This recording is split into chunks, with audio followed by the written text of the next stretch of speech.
சரி எல்லாரும் get ready with me பண்றாங்க, நம்ம பண்ணா என்ன? சும்மா இந்த பட்டை அடிக்கிற வீடியோ, இந்த ஐடி கார்டு போட்டுட்டு ட்ரெஸ் பண்ணிட்டு நான் காலேஜ் போற ஒரு வீடியோ சும்மா ரேண்டமா போட்டேன். அது பார்த்தா அடுத்த நாள் காலைல எழுந்திருக்கிற மில்லியன்ல போயிருக்கு வியூஸ். அவ்வளவு மெசேஜ், அவ்வளவு ஃபாலோவர்ஸ். எனக்கு அது மாதிரி ஷாக்கா இருந்துச்சு. நான் எதிர்பார்க்கல இப்படியும் பீப்புள் இருப்பாங்கன்னு எனக்கு தெரியாது. ஏன்னா நான் ஃபேஸ் பண்ணவங்க அப்படி யாருமே கிடையாது.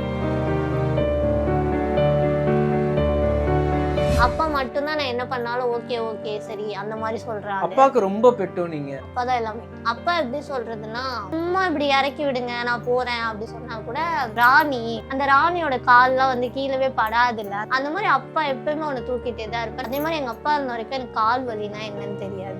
நான் ரெஸ்ட் ரூம் போனா கூட்டிட்டு போறதுல இருந்து எல்லாமே எங்க அப்பா தான் பார்த்துப்பாரு.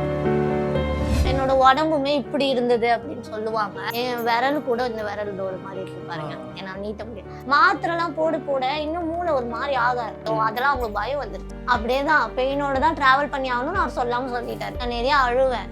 அழுதான் உனக்கு என்ன இப்ப சரியாயிடுதா, என்ன கிடைக்க போகுது அழுவுறனால அப்பெல்லாம் கேட்பாங்க. நிறைய சைல்ட்ஹுட் ட்ராமாஸ் ஃபேஸ் பண்ணி தான் நான் வளர்ந்தேன். ஓப்பனா ஒரு விஷயம் பேசணும்னா ரியாலிட்டின்னு ஒண்ணு இருக்கு. எங்களை மாதிரி இருக்கவங்கள இப்படி இருக்கவங்கள கல்யாணம் பண்ணிக்கணும். ஏன்னா இந்த சொசைட்டி அப்படி ஒரு கட்டமைப்பு கொடுத்துருச்சு. அதை மீறி ஒருத்தவங்க பண்ணிட்டாங்கன்னு வச்சுக்கோங்களேன், அந்த கமெண்ட்ஸ் போய் பாருங்க நீங்க. அவருக்கு அவங்க வாழ்க்கை கொடுத்துட்டாங்க, எமோஷனல் பாண்ட் வச்சுக்கிட்டு ஒருவேளை அது அந்த இடத்துல போய் முடியுதுன்னா என்னால அதை எடுத்துக்க முடியாது. இப்போ நான் எங்க அம்மா கிட்டே இல்ல எங்க அக்கா யார்கிட்டயோ என் வலிக்குதுன்னு நான் சொன்னேன்னா ஒண்ணும் பண்ண முடியாது, விடு சரியாயிடும் அப்படி சொல்லுவாங்க. எனக்கு புரியுது, எனக்கு அது புரியுதுன்ற வார்த்தை தான் ரொம்ப தேவைப்படும். நீ கஷ்டப்படுறது எனக்கு புரியுது. சம்டைம் அவங்க உட்காந்து அழுதுருவாங்க. வலியை ஷேர் பண்றது ஒரு நல்ல ஒரு ஒரு 30 வயசுக்கு மேல இருக்கும் அவங்களுக்கு கல்யாணம் இருக்கும். இந்த மாதிரி ஆளுங்கெல்லாம் வந்துல உங்களை நான் கல்யாணம் பண்ணிக்கிறேன், உங்களை நான் நல்லா பாத்துக்கிறேன், எனக்கு கல்யாணம் ஆயிடுச்சு நீங்க ஓகே சொன்னா உங்களையும் நான் பாத்துப்பேன். யாரா நீங்க? இதெல்லாம் பார்க்கும்போது என்ன எரிச்சல் ஆகும் எனக்கு. அதுக்கு என்ன 4 அசிங்கமா பேசிட்டு கூட போயிடுங்க.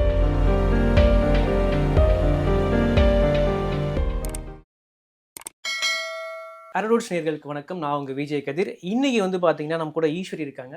சோஷியல் மீடியாவில் வந்து ரொம்ப ட்ரெண்டிங்காக போயிட்டுருக்காங்க. நிறைய பேருக்கு வந்து ஒரு இன்ஸ்பிரேஷனல் பர்சன், குறிப்பாக வந்து பெண்களுக்கு வந்து இன்ஸ்பைரான பர்சன் கூட சொல்லலாம். அவங்கக்கிட்ட வந்து நிறைய விஷயங்கள் கேட்டு தெரிஞ்சுக்க போகிறோம். வணக்கம் ஈஸ்வரி. வணக்கம். எப்படி இருக்கீங்க? எஸ், ரொம்ப நல்லா இருக்கேன். ப்ரௌட் டிசபிலிட்டி கேர்ள்னு போட்டிருக்கீங்க. ரொம்பவே எனக்கு ரொம்ப சந்தோஷமாக இருந்துச்சு அந்த வார்த்தை போட்டதுமே. குறிப்பாக வந்து பார்த்தீங்கன்னா இந்த கான்டென்ட் கிரியேஷன் வந்து ஆரம்பிக்கிறோம் இல்லைங்களா, எந்த டைமில் வந்து உங்களுக்கு வந்து இந்த கான்டென்ட் கிரியேஷன் ஸ்டார்ட் பண்ணலாம் அப்படின்னு வந்து ஐடியாஸ் பார்க்க? எனக்கு வந்துட்டு இப்போ டிக்டாக்லாம் இருக்கும்ல, அந்த டைம்லேருந்தே அந்த டிக்டாக்ஸ்லாம் பார்க்குறப்போ நிறைய நான் டிசபிள் பீப்புள் பண்ணி தான் நான் பார்த்துருக்கேன். அப்போ எனக்கு என்ன தோணுன்னா, ஏன் நம்மள மாதிரி இருக்கவங்கள அதை பண்ண மாட்டாங்க, ஏன் அது அந்த கேள்வி எனக்கு அப்போலேருந்தே ஸ்கூல் டைம்ஸ்லேருந்தே இருக்குது. எனக்கு ஆசையுமே இருந்தது. பட் எனக்கு வந்து எனக்கும் ஒரு இன்செக்யூரிட்டிஸ் இருந்தது. நம்மளாம் இதை பண்ணக்கூடாது. நார்மலாக ஒரு ஃபோட்டோ எடுத்து அதை நான் ஸ்டேட்டஸில் போட ரொம்ப பயந்துருக்கேன். அண்ட் நான் வந்து இப்போ ஸ்பீச்சுக்கெலாம் போவேன், நிறைய ஸ்பீச்சில் வின் பண்ணியிருக்கேன். அந்த வீடியோஸை என் அப்பா என் பக்கத்தில் உட்காந்து பார்த்தா நான் பார்க்க விட மாட்டேன். ஏன்னா எனக்கு அது ஒரு மாதிரி அதில் நான் ஃபுல்லாக தெரியுறேன், அது நான் நல்லா இல்லை அப்படின்ற ஒரு இது எனக்குள்ள தாழ்வு மனப்பான்மை எப்பவுமே இருந்திருக்கு. அதெல்லாம் தான் என்ன ரொம்ப தடுத்திருக்கு என்னை வெளியே விட விடாம. இது எப்போ எனக்கு தோணுச்சுன்னா, நான் கவிதைன்னு சொல்லலாமா தெரியல, நான் எழுதுவேன். என்ன நடக்கிற விஷயங்கள், என்னை சுற்றி நடக்கிற விஷயம், அது ஹாப்பியோ சேடோ என்ன எதெல்லாம் பாதிக்குதோ அதெல்லாம் நான் எழுதிட்டு இருந்தேன். அப்போ நான் ஒரு 400+ கவிதை எழுத ஆரம்பித்தேன். ஆனால் அதுக்கான ரீச் எனக்கு கிடைக்கல. அப்போ கிடைக்காத டைமில் சரி நம்ம கிறுக்கல்கள் சொல்லி ஒரு வீடியோஸ் மாதிரி போடலாம் அப்படி சொல்லி தான் அந்த இதை ஸ்டார்ட் பண்ணேன். அப்போ நான் போட்ட டைமில் அப்போ அதுக்குமே பெருசாக எந்த ரீச்சுமே இல்லை. ஒரு நாள் ரேண்டமாக சரி எல்லாரும் கெட் ரெடி வித் மீ பண்ணுறாங்க, நம்ம பண்ணால் என்ன அப்படின்னு சொல்லிட்டு கெட் ரெடி வித் மீலாம் ஒன்றும் கிடையாது. சும்மா இந்த பட்டை அடிக்கிற வீடியோ, இந்த ஐடி கார்டு போட்டுட்டு ட்ரெஸ் பண்ணிவிட்டு நான் காலேஜ் போகிற ஒரு வீடியோ சும்மா ரேண்டமாக போட்டேன். அது பார்த்தா அடுத்த நாள் காலைல எழுந்திருக்கிற மில்லியன்ல போயிருக்கு வியூஸ். அவ்வளோ மெசேஜ், அவ்வளோ ஃபாலோவர்ஸ். எனக்கு அது மாதிரி ஷாக்கா இருந்தது. நான் எதிர்பார்க்கல. எனக்கு என்ன சொல்றதுன்னா, இப்படியும் பீப்புள் இருப்பாங்கன்னு எனக்கு தெரியாது. ஏன்னா நான் ஃபேஸ் பண்ணவங்க அப்படி யாருமே கிடையாது. அவ்வளோ நல்லவங்கள நான் இன்னும் பார்க்கல அப்படின்ற மாதிரி தான் நான் இருந்தேன். ஆனால் இவ்வளோ பேர் சப்போர்ட் பண்ணுறதெல்லாம் பார்த்ததுக்கப்புறம் என்னை சுற்றி இருக்க பீப்புளு, நீ எல்லாரும் மாதிரி நீயும் பண்ணு, எல்லாமே பண்ணு, உனக்கு என்னென்ன தோணுதோ அதெல்லாமே கொடு, எண்ட் ஆஃப் தி டே அது ஒன்று ஒரு நல்ல இடத்துல கொண்டு போய் நிற்கும். அப்போ உனக்கு உன் ரைட்டிங்ஸை வெளியே கொண்டு வரணும்னா அப்போ அது கரெக்டாக இருக்கும். முதல்ல நீ ஃபாலோவர்ஸ் இன்க்ரீஸ் பண்ணிக்கோ அப்படின்னு சொன்னாங்க. எனக்குமே லைஃப் ஆஃப் ஈஷு என்னவா இருக்கா அவள் லைஃப்பில், ஈஷு என்னென்ன விஷயங்களெல்லாம் ஃபேஸ் பண்ணியிருக்கா, ஃபேஸ் பண்ணிக்கிட்டு இருக்கா, அதை வந்துட்டு ஒரு மாதிரி சிம்பத்தியாவோ இல்லை எமோஷ்னல் வேல கொண்டு போகாமல் என்னோட வழிகள் கூட எல்லாருக்கும் ஒரு நல்ல பாசிட்டிவாக வைபாக இருக்கணும்னு நினச்சேன். அதுதான் இப்போ இவ்வளோ பெருசாக வந்து நின்றுருக்குன்னு நான் நினைக்கிறேன். அருமையாக நிறையாவே பேசிட்டீங்க. நான் ஒரு விஷயம் கவனிச்சேன், நீங்கள் வந்து நிறையா எழுதுவீங்க, கவிதைலாம் எழுதுவீங்கன்னு. அதை வந்து அந்த பேஜை நான் போய் பார்த்துருந்தேன். நிறைய வந்து உருக்கமான விஷயங்கள்லாம் எழுதிருக்கீங்க. நீங்க சொன்ன மாதிரி உங்க காம்ரேட் நீங்க பார்த்துட்டீங்களோ? ஆஹா, நான் இன்னும் இங்க எங்க அம்மாவுக்கே அந்த பயம் இருக்கு. ஓப்பனா ஒரு விஷயம் பேசணும்னா ரியாலிட்டின்னு ஒண்ணு இருக்கு. இந்த ரியாலிட்டியில எங்களை மாதிரி இருக்கவங்கள ஒரு ஃப்ரெண்டா ஏத்துப்பாங்க, மோர் தென் சிஸ்டரா ஏத்துப்பாங்க. அதை தாண்டி போய் ஒரு ரிலேஷன்ஷிப்குள்ள அப்படியே பிடிச்சா கூட அது அவங்க ஃபேமிலி. இப்போ எனக்குமே என்ன தாட் இருக்குன்னா, என்னால ஒரு ரிலேஷன்ஷிப்குள்ள இருக்க முடியாது. நான் ஒரு பேச்சுக்கு சொல்லலாம், எனக்கு இப்படி ஒரு பர்சன் வரலாம். ஆனா எனக்குமே ஒருத்தர் வந்து என்கிட்ட அந்த மாதிரி உண்மையா என்கிட்ட பேசுறாங்க, நிறைய பேர் சேட் பண்றாங்க. சில இது ஜென்யூனா இருக்கும், சில இது டைம் பாஸா இருக்கும். அந்த ஜென்யூனா இருக்க பீப்புளே என்னால எனக்குள்ள எடுத்துக்க முடியாது. ஏன்னா இந்த சொசைட்டி அப்படி ஒரு கட்டமைப்பு கொடுத்துருச்சு. இப்படி இருக்கவங்களா கல்யாணம் பண்ணிக்கணும். அதை மீறி ஒருத்தவங்க பண்ணிட்டாங்கன்னு வச்சுக்கோங்களேன், அந்த கமெண்ட்ஸை போய் பாருங்க நீங்க, அவருக்கு அவங்க வாழ்க்கை கொடுத்துட்டாங்க. அது ஏன் இப்போ ஒரு நார்மல் பீப்புள் லவ் பண்ணா இங்க அது வேற மாதிரி எதுவுமே பேசுறது இல்ல, பிளஸ் பண்ணிட்டு போயிடுறாங்க. இதே ஒரு டிசபிள் கேர்ளை ஒரு நல்லா இருக்கமேன்னு கல்யாணம் பண்ணிட்டான்னு வச்சுக்கோங்களேன், அந்த கமெண்டா இருக்கட்டும், அங்க ஷேர் பண்ற விஷயம் அவ்வளோ சிம்பத்தி வேர்ட்ஸ் இருக்கும், அவ்வளோ பாவம். அது ஏன்? அது எதுக்குமே எனக்கு பிடிக்கல. நான் இன்னும் அந்த மாதிரி ஒரு பர்சனை பார்க்கல. நான் இன்னும் பார்க்கல. அது என்ன, நான் பார்க்குற விஷயங்கள், நான் பார்க்குற படங்கள், அதை வச்சு எழுதுறது தான் என்னோட கிறுக்கல் எல்லாமே. இன்னும் என் லைஃப்ல அப்படி ஒருத்தரை பார்க்கல. நான் வந்து பெருசா பாய்ஸ் கூட கனெக்ட் வச்சுக்க மாட்டேன். ஏன்னா இங்க ஃபீலிங்ஸ்க்கும் டிசபிலிட்டிக்கும் நிறைய வித்தியாசங்கள் இருக்கு. ஃபீலிங்ஸ் வந்து எல்லா ஒரு மனுஷங்களுக்கும் ஒண்ணுதான் நான் நம்புறேன். டிசபிலிட்டி அதுக்கு எதிராக இருக்கப்போ அந்த ஃபீலிங்ஸை வந்துட்டு என்னால் கட்டுப்படுத்த முடியாது. இப்போ நான் ஒரு பையன்கிட்ட பேசுறேன், அந்த பையனை எனக்கு பிடிச்சிருக்கு அப்படின்னா என்னால் அந்த லைஃபுக்கு எடுத்துக்க முடியுமான்னு கேட்டால் முடியாது. அந்த பையனுக்குமே என்னை பிடிச்சிருந்தா கூட எங்கள் வீட்லையும் ஒத்துக்க மாட்டாங்க, அந்த பையன் வீட்லையும் ஒத்துக்க மாட்டாங்க. எங்கள் அம்மாலாம் வந்துட்டு இப்படிதான் இருக்கணும்னு ஒரு விஷயம் சொல்லிதான் ஸ்ட்ரிக்ட்னு சொல்ல முடியாது. அவங்களுக்கு இந்த சொசைட்டியை பார்த்து நிறைய பயம் இருக்கு. அவங்க பார்த்த விஷயங்கள் அப்படின்னா அவங்க கூட சேர்ந்து நாங்க நிறைய பார்த்துருக்கோம். எனக்குமே அந்த பயம் நிறையவே இருக்கு. அதனால நான் இன்னும் அந்த மாதிரி ஒரு பர்சனா பார்க்கல, பார்க்கவும் வேணான்னு நினைக்கிறேன். ஏன்னா அதனாலே நான் பெருசா கனெக்ட் வச்சுக்க மாட்டேன். எனக்கு இருக்கிறது 2 ஃப்ரெண்ட்ஸ். யாரு? என்னோட சைல்ட்ஹுட் ஃப்ரெண்ட்ஸ். எங்க அம்மா கூட தெரியும், வீட்டுக்கு வருவாங்க, பேசுவாங்க, கலையரசன், அப்ஜித், அந்த 2 பேர். அதுக்கப்புறம் அதை தாண்டி இப்போ இன்ஸ்டால வந்து நம்மளை சப்போர்ட் பண்ணுவாங்கல்ல, அதுல கொஞ்சம் 5 பேர் இருக்காங்க, அவ்வளவுதான். அதை தாண்டி எனக்கு வர டிஎம்ஸ்லாம் கூட நான் பெருசா பார்க்க மாட்டேன். ஏன்னா நான் எமோஷனல் பாண்ட் வச்சுக்கிட்டு ஒருவேளை அது அந்த இடத்துல போய் முடியுதுன்னா என்னால அதை எடுத்துக்க முடியாதுன்ற பயம் எனக்கு அதிகமா இருக்கு. இன்ஸ்டால ஃப்ரெண்ட்ஸ்லயுமே நான் இன்னொன்னு கவனிச்சேன், பார்கவி, ஜான்சி அவங்களுமே உங்க ஃப்ரெண்ட்ஸுங்களா? யா பார்கவி, ஒருவேளை இப்ப கேட்டீங்களா அந்த காம்ரேட், ஒருவேளை அந்த காம்ரேட் பார்கவியா இருந்தா நான் கல்யாணம் பண்ணிருப்பேன். பொண்ணாயிடுச்சு, அதனாலதான் நாங்க டாட் வச்சிருக்கோம். பையனா இருந்தா பார்கவி தான் கல்யாணம் பண்ணிருப்பேன். ஒரு மாதிரி அன்எக்ஸ்பெக்டடான ஒரு ஃப்ரெண்ட்ஷிப். அது ஃப்ரெண்ட்ஷிப்லாம் சொல்ல முடியாது, சொல்லணும் லவ் தான். அது வெளியே இருந்து பாக்குறவங்களுக்கு எப்படி வேணா இருக்கலாம். பட் ஒருத்தவங்க அன்கண்டிஷனலி லவ் ஒருத்தவங்க மேல வைக்கிறாங்க, அதுக்கு பேர் வைக்கணும்லாம் இல்லை. சம்டைம்ஸ் அவன் என் அம்மாவா இருப்பா, சம்டைம் என்னோட அக்காவா இருப்பா, சம்டைம் நான் அவளுக்கு அம்மாவா இருப்பேன், சம்டைம் நாங்க 2 பேரும் ஒரு லவ்வர்ஸ் மாதிரி பேசிட்டு இருக்கோம், சாட்டிஸ்ஃபைட் பண்ற ஒரு பர்சன். அது எப்படி சொல்றதுன்னா எங்க ரிலேஷன்ஷிப்க்கு பேர்லாம் கிடையாது. பை பர்த்ல இருந்து உங்களுக்கு இந்த மாதிரி இருக்குங்களா, இல்ல இடையில என்ன ரீசன்? பை பர்த்ல பிறக்கும்போது இதை விட வேற மாதிரி தான் இருந்தேன்னு அம்மா சொல்லி நான் கேட்டிருக்கேன். அப்புறம் நிறைய விஷயங்கள் பண்ணி பண்ணி பண்ணி இப்போ டாக்டர்ஸ் எல்லாமே கொஞ்சம் இது ரொம்ப வருஷம், ஐ மீன் ஒரு 12ல இருந்து 13 வயசு இல்லை, இந்த அந்த பிறந்த டைம்ல அழவே இல்லையா, அண்ட் என்னோட உடம்புமே இப்படி இருந்தது அப்படின்னு சொல்லுவாங்க. அப்புறம் தண்ணிலாம் ஊற்றி நீவி தான் சரி நார்மலாக்கணும். என் விரல் கூட இந்த விரல் ஒரு மாதிரி இருக்கும் பாருங்க, என்னால் நீட்ட முடியும், கையெல்லாம் இந்த மாதிரி இப்படி மடக்கிக்கிட்டே இருக்கும் அப்படி சொல்லியிருக்காங்க. அண்ட் எனக்கு இப்போ வரைக்குமே ஹிப்ல பெயின் இருந்துகிட்டே தான் இருக்கும். அந்த மாதிரி நிறைய இஷ்யூஸ் இருக்கு. ஸோ அதனால டாக்டர்ஸுமே நீங்க கூட்டிட்டு போனாலும் இப்ப வளர்ந்து ஒரு குழந்தை இறந்து போகுதுன்னா அத பெத்தவங்களுக்கு எவ்வளவு கஷ்டமா கண்டிப்பா. இருக்கும்ல. அதனால அவங்க வந்துட்டு வேண்டாம் நீங்க கூட்டிட்டுலாம் போகாதீங்கன்னு டாக்டரே சொல்லியிருக்காங்க. ம். எங்க அப்பாவும் சரி எங்க அம்மாவும் சரி இல்ல எவ்வளவு வருஷம் இருக்காங்களோ அவங்க எங்க கூட இருந்துக்கிட்டோம் அப்படி சொல்லி தான் கூட்டிட்டு வந்தாங்க. டாக்டர் சொன்ன இயர்ஸ் எல்லாம் தாண்டி வாழ்ந்தாச்சு. இப்ப இப்போ ட்ரீட்மெண்ட்ன்னு ஒண்ணு இருக்கும்ல. அது என்ன சொன்னாங்க? ட்ரீட்மெண்ட் எதாவது சொன்னாங்களா? ஃபீல் ட்ரீட்மெண்ட்லாம் பண்ற ஒண்ணுமே மாரி. எதுவுமே கிடையாது. சின்ன பிள்ளையில நான் இந்த வீடியோஸ் மூலியமா என்ன சொல்லணும்னு நினைக்கிறேன்னா, ஆ. இப்போ நீங்க ஒரு ஹாஸ்பிட்டல் போறீங்க. அந்த ஹாஸ்பிட்டல்ல வந்து டாக்டர் என்ன அந்த டாக்டர் படிச்சவர் தான் நான் இல்லன்னுலாம் சொல்லல. ஆனா, அதோட நிப்பாட்டிடக்கூடாதுன்னு நான் நெனைக்கிறேன்.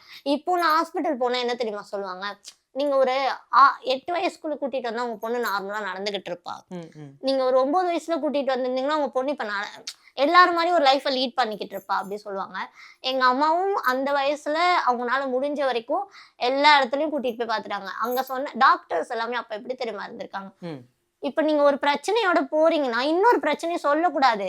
முதல்ல அந்த பிரச்சனைக்கு என்னன்னு பார்க்கலாம்ல. ஆமா. ஒரு மனதைரியம் குடுக்கணும்ல. மனதைரியம் குடுக்கணும்ல. அவங்க எடுத்தோனே உங்க பொண்ணுக்கு மூளை வளர்ச்சி கம்மின்னு நெனைக்கிறேன். முதல்ல அதுக்கு ஒரு டேப்லெட் குடுங்க. என்ன பார்த்தா மூளை வளர்ச்சி கம்மி மாரியா இருக்கு. அருமையா பேசுறீங்க நீங்க. யாரு சொன்னா அப்படி? எப்படிங்க எனக்கு இப்ப எங்க அம்மா என்னால நடக்க முடியல அப்படி சொல்லி ஒரு விஷயத்துக்கு கூட்டிட்டு போறாங்க. அப்போ உங்க பொண்ணுக்கு மூளை வளர்ச்சி கம்மின்னு சொல்றப்போ அவங்களுக்கு என்ன அப்ப இன்னும் பிரச்சனைய சொல்லிக்கிட்டே இருப்பாங்களோன்ற ம். பயம் அவங்கள ஸ்டாப் பண்ணிடுச்சு. ஆ அதோட தான் நாங்க எங்கேயுமே போறது கிடையாது. மாத்திரைலாம் போட இன்னும் மூளை ஒரு மாரி ஆக ஐ மீன் வெயிட் போட ஆரம்பிச்சுடும். ம். அதெல்லாம் அவங்களுக்கு பயம் வந்துருச்சு.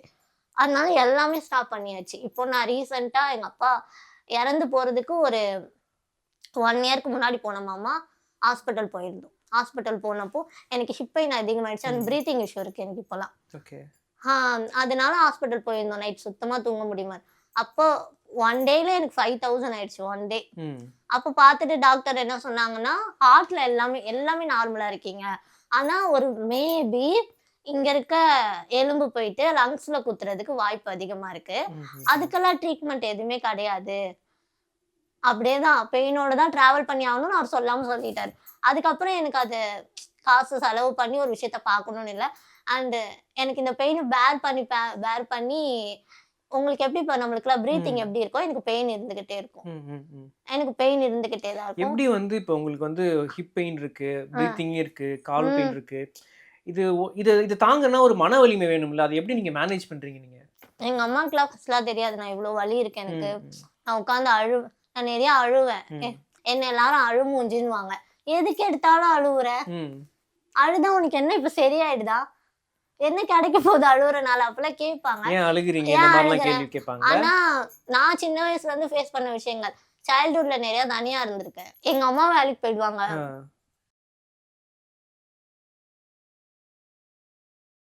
அப்போ அக்காங்க 2 பேருமே ஸ்கூல் போயிடுவாங்க. அப்போ நான் 7 இயர்ஸ் வரைக்கும் ஸ்கூல்லாம் போகல. ம், ஸ்கூல் எல்லாரும் எதுக்கு போவோம்?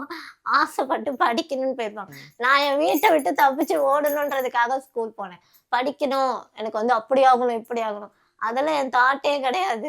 அப்பா என் வீட்டு அந்த 4 செவுத்துல இருந்து நான் வெளிய அங்கருந்து வெளிய போணும் வெளிய முதல்ல. போனா புது உலகத்த போதும். பார்க்கணும். ஊர் உலகத்த ஆ. பார்க்கணும். அண்ட் நாங்க ஜாயிண்ட் ஃபேமிலி. என் தாத்தா, பாட்டி, அம்மா, அப்பா எல்லாரும் கூட தான் இருக்கணும். வயசானவங்க எப்படி இருப்பாங்கன்னு ஒரு மென்டாலிட்டி இருக்கும்ல. அவங்க 2 பேர பார்க்குற வே வேற மாரி இருக்கும். நம்மள பார்க்குற வே வேற மாரி இருக்கும். டே ஃபுல்லா அவங்க கூட தான் இருக்கணும். அவங்க பண்ற ஏதாவது வீட்ல சொல்லிட்டா, அடுத்த நாள் இன்னும் அது வேற மாரி மாறும். ம், அப்படின்னு நெறைய சைல்ட்ஹுட் ட்ராமாஸ் ஃபேஸ் பண்ணி தான் நான் ம். வளர்ந்துருக்கேன். அது சென்னையில எதுவுமே தான் இருந்தீங்களாம்மா நீங்க? இங்க சொந்த நான் ஊர் நமக்கு எது? நாங்க ராமநாதபுரம். நான் பொறந்தது மட்டும் அங்க. நாங்க எங்க அக்காங்க 3 பேருமே அங்க தான் பொறந்தோம். ம், ஆனா நாங்க வளர்ந்தது எல்லாமே இதுதான். சென்னை தான். இங்க தான். பொறந்தோனே இங்க வந்தாச்சு. ம், அங்கலாம் இல்ல. அதனால பாட்டி, தாத்தா கூட தான் வளர்ந்தோம். பார்த்துப்பாங்க. ம். இருந்தாலுமே அந்த அந்த வயசானவங்களுக்குன்னு ஒரு மென்டாலிட்டி இருக்கும்ல. நிச்சயமா. ஆ அந்த மாரி இருக்கும். அந்த லைஃப்லாம் நான் பெருசா இவங்களுக்குலாம் கூட தெரியாது. அதெல்லாம் ஃபேஸ் பண்ணிட்டு, இப்ப எனக்கு எப்படி இருக்குன்னா, இப்ப இருக்கிறது ஒரு மாரி ஹாப்பியா இருக்கா? அப்பான்னு இருக்கு. ஆ, ஏன்னா, நான் சொந்த வீட்லயே நெறைய நாள் பயந்து இருந்திருக்கேன். ஆ, அதனால ஆ. எனக்கு இப்ப இருக்க லைஃப் இப்ப எங்க அம்மாட்ட நான் தைரியமா ஏதோ ஒரு விஷயம் வேணும்னா, எனக்கு இது வேணும். எனக்கு ம், இது வேணாம்னா வேணாம். எனக்கு இதுதான் புடிச்சிருக்கு. எனக்கு இதுதான் புடிக்கல. எனக்கு இதுதான் தேவைப்படுது. அப்படின்றத நான் ஒரு இடத்துல சவுண்டா சொல்றேன். கேட்கிறேன்றதே எனக்கு ரொம்ப பெருசா இருக்கு. அண்ட் இந்த பெயின்லாம் எனக்கு பெருசு தெரியல. என் லைஃப்ல ஒரு 4 பேர் கிடைச்சாங்க அங்கேயுமே. எங்க அம்மா கிட்டே சொல்லுவேன், அவங்க மாதிரிலாம் உன்னால பார்த்துக்க முடியாது. இந்த நேத்து கூட அவங்கள தான் போய் மீட் பண்ணிட்டு ஓகே. வந்தேன். அது எப்படி சொல்றதுன்னா, ஒருத்தவங்களால இவ்வளோ ஒருத்தவங்களுக்கு பண்ண முடியுமா? இப்போ நான் எங்க அம்மா கிட்டயோ, இல்ல எங்க அக்கா யார்கிட்டயோ என் வலிக்குதுன்னு நான் சொன்னேன்னா, ஒண்ணும் பண்ண முடியாது. விடு சரியாயிடும். அப்படி சொல்லுவாங்க. ஆனா அவங்கலாம் என்ன பண்ணுவாங்கன்னா, எனக்கு புரியுது. எனக்கு அது புரியுதுன்ற வார்த்தை தான் ரொம்ப ம். தேவைப்படும். எனக்கு புரியுது. நீ கஷ்டப்படுறது எனக்கு புரியுது. சம்டைம் அவங்க உட்கார்ந்து அந்த அழுதுருவாங்க. வலிய ஷேர் பண்றது ஒரு நல்ல உறவுல. ஆமா. ஆ அப்பா இருந்த டைம்ல அவங்க கூட தான் நெறைய டைம் ஆம் அப்பா வந்துட்டு நான் காலேஜ் ஃபர்ஸ்ட் இயர் முடிக்கிறப்ப இறந்தாரு. எனக்கு செமஸ்டர் எக்ஸாம் இருக்கு. அப்பா இறந்த அன்னைக்கு. நான் எக்ஸாமுக்கு போனேன். ஆ நான் அத டைவர்ட் பண்றதுக்காக என்ன பண்ணிட்டேன்னா, பார்ட் டைம் வேலை போக ஆரம்பிச்சுட்டேன். ம். காலைல நானே தான் வண்டி ஓட்டிட்டு காலேஜ் போவேன். காலேஜ் படிக்கும்போது பார்ட் டைம் போனீங்களா? ஆமா போனேன். ஒரு 1 இயர் போனேன். 8:30க்கு காலைல காலேஜ்ல இருப்பேன். இருந்தேன்னா, அ எனக்கு இங்க ஹிப் பெயின் இதோ இப்ப கூட ம். வலிச்சுக்கிட்டு தான் இருக்கு. கிளாஸ் டைம்லலாம் சுத்தமா உட்காரவே முடியாது. சம்டைம் ஹெச்ஓடி கிளாஸ்ன்னு எடுத்துட்டு இருப்பாங்க. கிளாஸ நிப்பாட்டிட்டு என்ன வெளிய கூட்டிட்டு போவாளுங்க. அவங்க கிளாஸ் போகும். எல்லாருமே நல்ல டாப்பர்ஸ் தான். அவங்க கிளாஸ் போகும். அதெல்லாம் அவங்களுக்கு எந்த பிரச்சனையுமே இல்ல. அவ்ளோ எங்க அப்பா இல்லாத பிளேஸ வந்துட்டு எங்க அப்பா எனக்கு என்னலாம் வாங்கி குடுப்பாரோ, அவளுங்கள தான் வாங்கிட்டு வந்து எல்லாமே குடுப்பாளுங்க. நான் கேட்கணும்லாம் இல்ல. எல்லாமே அந்த பசங்க தான் பண்ணுங்க. ஆனா ஏன் பண்ணுவாங்க? ம். அப்படி என்கிட்ட இருந்து என்னால எதுவுமே குடுத்ததில்ல. நான் காசு குடுக்க மாட்டேன். ஏதாவது வெளிய போறேன் என்கிட்ட எதுவுமே இருக்காது. ஆனா அவங்க மட்டும் தான் என்ன எல்லாமே குடுத்து, ஒரு சின்ன பிள்ளை மாரி இருப்பா அவங்க கூட அவங்க தான் இருக்கையில. உங்களோட ரியல் காம்ரேட்ல. Real comrades. அவங்க தான் அப்படியே என்ன பார்த்துக்கிட்டாங்க. ஓகே. அதுக்கப்புறம் அங்க நான் 8:30 நான் 3:00 காலேஜ் முடிப்பாங்க. 3:30க்கு நான் வீட்டுக்கு வருவேன். 1/2 அன் ஹவர்ல வீட்டுக்கு வந்துருவேன். ஒரு 1/2 அன் ஹவர் வீட்ல இருப்பேன். திருப்பி 4:00 கிளம்பி வேலைக்கு போயிட்டு, நைட் ஒரு 8:30 என்ன ஒர்க்மா பார்த்தீங்க? அங்கமே டெலிகாலிங் தான் பார்த்தேன். டெலிகாலிங். டெலிகாலிங் தான் பார்த்தேன். அப்புறம் இந்த ஆதார் கார்டு போடுறது, ம். அது ஒரு இ-சேவை மையம். ம். அங்க வேலை செஞ்சேன். அங்க ஒரு 8:30 வரைக்கும் வேலை செய்வேன். அப்புறம் திருப்பி வீட்டுக்கு வந்து தூங்குறதுக்கு ஒரு 10:00 ஆகும். இதே தான் ரொட்டீன். போயிட்டே தான் இருக்கும். ம். லீவ் டைம்ல காலையில ஃபுல்லா அங்க தான் வேலை செஞ்சுக்கிட்டு தான் இருப்பேன். வீட்டுக்குள்ள வரும்போதே பார்த்தீங்கன்னா, சிஎம் சார் ஃபோட்டோ இருந்துச்சு. நீங்க பிரைஸ் வாங்கியிருந்தீங்க. அது ஐயோ! என்ன கதை? இந்த கொஸ்டினுக்கு ரொம்ப நன்றிங்க. எல்லா கமெண்ட்ல வந்து டிஎம்கேக்கு சப்போர்ட் பண்றேன். நான் எந்த கட்சியும் ஆதரிக்கிற ஒரு பெண் இல்ல. நான் வந்து நெறைய ஸ்பீச் பண்ணியிருக்கேன்னு முன்னாடியே சொன்ன மாரி, நான் வந்து கவர்மெண்ட் ஸ்கூல்ல தான் படிச்சேன். ஸோ வந்துட்டு எங்க ஸ்கூல்ல வந்துட்டு ஸ்பீச்சுன்னு வந்தாலே என் பேர் போட்டு குடுத்துருவாங்க. அது வந்து என்கிட்ட சொல்லணும் அப்படின்லாம் இல்ல. டைரக்ட்டாவே குடுத்துருவாங்க. காம்படிஷன் வந்தா பேர் எழுதிக்கிறது ஈஸியான்னு எழுதிருவாங்க. எழுதிடுவாங்க. அந்த மாரி 7த் ஸ்டாண்டர்ட்ல ஒரு வாட்டி வின் பண்ணியிருக்கேன். ஆனா அப்போ வந்து டிஸ்ட்ரிக்ட் லெவல்ல வின் பண்ணேன். ஸ்டேட் லெவல் போ முடியல என்னால. ஸோ 9த்ல திருப்பி அதே போட்டி வந்தபோது பேசி ஸ்கூல் லெவல்லயும் ஜெயிச்சுட்டு, அதுக்கப்புறம் டிஸ்ட்ரிக்ட்லயும் ஜெயிச்சுட்டு, அப்புறம் ஸ்டேட் லெவல்ல போறப்போ அ அவர பார்க்குற சான்ஸ் கிடைச்சது. அப்பாவுக்கு வந்து அவங்கள பிடிக்கும். அப்படிங்களா? அதனால திருநெல்வேலின்னு நெனைக்கிறேன். இங்கருந்தே வேன் வச்சு கூட்டிட்டு போனாங்க. அந்த டேஸ்லாம் மறக்கவே சிஎம் முடியாது. ஸ்டாலின் சார் ஏதாவது சொன்னாரா? பேசினாரா? உங்க கிட்ட எதுவும் எங்க பேசினாருங்களா? அப்பா கிட்ட பேசினாரு. எனக்கு தலைய தடவி குடுத்தாரு, ஆ. கை குடுத்தாரு. அது சந்தோஷம். இன்னொரு விஷயம் கவனிச்சேன். நீங்க வந்து Instagramல 85K ஃபாலோவர்ஸ் வச்சிருக்கீங்க. எந்த அளவுக்கு நமக்கு பாசிட்டிவிட்டியா நெறைய அப்ரிசியேஷன் வந்தாலுமே சில ஹேட்டர் கமெண்ட்ஸ் வந்துட்டு இருக்கு இல்லையா? அதெல்லாம் நீங்க எப்படி மேனேஜ் பண்றீங்க காம்ரேட்? என்ன சுத்தி என்ன சொல்றதுன்னா, பெருசா அந்த மாரி நான் பார்க்கல இப்ப ம். வரைக்கும். நான் பார்த்துருக்கேன். அந்த ஸ்டார்ட்டிங் டைம்ல வந்து யாருன்னே தெரியாது. எதுக்காக வந்து என்ன திட்டுறாங்கன்னே தெரியாது. ஆனா திட்டுவாங்க. ஸ்டார்ட்டிங்ல எனக்கு ஒரு மாரி கஷ்டமா தான் இருந்துச்சு. அப்புறம் நான் ஏற்கனவே சொன்ன மாரி தான். ம். நான் முன்னாடி நடந்த விஷயங்கள நெறைய யோசிச்சுப்பேன். அப்ப யோசிக்கிறப்ப இதெல்லாம் எனக்கு ஒண்ணுமே தெரியாது எனக்கு. எதுக்கு என்னவோ பேசிட்டு போறாங்க. எனக்கு அதெல்லாம் விட, இத வந்து இன்னைக்கு கூட ஒண்ணு ஃபேஸ் பண்ணேன். ம். இந்த ஒரு 30 வயசுக்கு மேல இருக்கும் அவங்களுக்கு. இல்லன்னா அவங்களுக்கு ஏற்கனவே கல்யாணம் ஆயிருக்கும். இல்லையா, ஆ நல்ல வயசானவரா இருப்பாரு. இந்த மாரி ஆளுங்கலாம் வந்துல டிஎம் ஃபுல்லா உங்கள நான் கல்யாணம் பண்ணிக்கிறேன். உங்கள நான் நல்லா பார்த்துக்கிறேன். எனக்கு கல்யாணம் ஆயிடுச்சு. நீங்க ஓகே சொன்னா உங்களையும் நான் பார்த்துப்பேன். யார்ரா நீங்க? இதெல்லாம் பார்க்கும்போது என்ன என்ன தோணும் எரிச்சல் உங்களுக்கு? ஆகும் எனக்கு. அதுக்கு என்ன 4 அசிங்கமா பேசிட்டு கூட போயிடுங்க. எனக்கு பிரச்சனை இல்ல. வந்து இந்த மாரி எனக்கு அப்ப என்ன தாட் வருதுன்னா, இப்போ ஒரு டிசபிலிட்டியா ஒரு பொண்ணு இருக்கா. அவ அப்போ யாரோ ஒருத்தர் அவளுக்கு தேவைப்படுறாங்கன்னு உங்களுக்கு தோணுதா? அப்போ அப்படி இருக்க கேர்ள்ஸுக்கு ஒரு நல்லா இருக்க பையனோ, நல்லா இருக்க மீன்ஸ் ஒரு அவ ஏஜ்ல இருக்க ஒரு பையனுக்கோ, இல்ல கல்யாணம் ஆகாம இருக்க ஒரு பையனுக்குலாம் ஆசை வராதா? அவள கல்யாணம் பண்ணிக்கணும்னு தோணாதா? இந்த மாரி இருக்கவனுக்கு தான் வருவீங்களா? இல்ல அப்படி சொன்னோனே நாங்க பேசிடுவோம்னு உங்களுக்கு தாட்டா எனக்கு புரியவே இல்லை.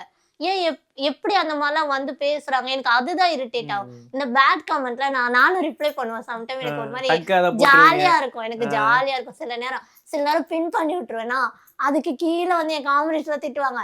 அதுலயே அவன் டெலீட் பண்ணிட்டு போயிடுவான். வீட்டுல வந்து எத்தனை பேர் இருக்கீங்க நீங்க? நாங்க முதல்ல 7 மெம்பர்ஸ் இருந்தோம்.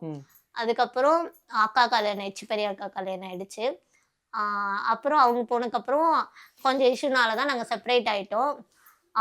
அப்பா தாத்தா பாட்டி தனியாக போயிட்டாங்க. நாங்களாம் தனியாக வந்துட்டோம். நான் அக்கா அம்மா. அதுக்கப்புறம் திருப்பி ரீயூனியன் ஆகலாம் அப்படின்னு நினைக்கும் இதுதான் தாத்தா இப்போ வந்து 12 வந்தா தாத்தா இறந்து 2 இயர்ஸ் ஆகுது. தாத்தா இறந்தாங்க. தாத்தா இறந்து ஒரு 1.5 மாசத்துலேயே அப்பா இறந்துட்டாங்க. அதோட பாட்டி ஊருக்கு போயிட்டாங்க.